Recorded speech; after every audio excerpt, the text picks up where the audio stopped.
Alright, here's an update on the power supply for the Zenith 34P.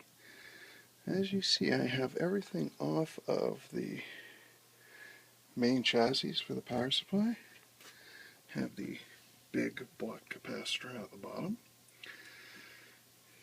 Here's the whole power supply and all of its wiring. So this will be very easy to rewire because I can actually do everything right here on the workbench. I do have the filter choke all rewired, and with new leads on. I have 3M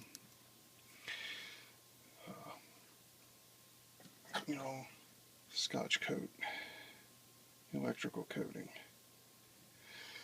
which is kind of like a liquid electrical tape, and I have it on several layers.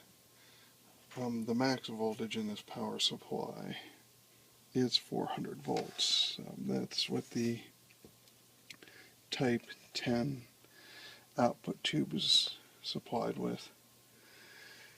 Yeah, so I'm just going to actually rewire it here on the bench and reassemble. Probably going to get a replacement for this multi-tap resistor because I hear it is a high failure item. New cord, of course, but I'm going to use the original plug.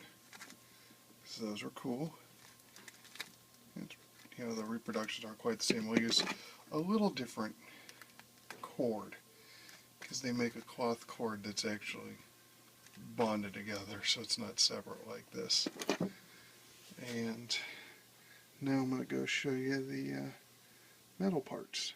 I've actually taken the top and bottom of the chassis and clean them up with some naval jelly, and I'm getting ready to prime. And these are a hammer tone finish, so once I get the primer on, I'll actually be able to see, if enough of the hammer tone has survived to just paint black over it, or if I need to get more hammer tone. But they did clean up reasonably well.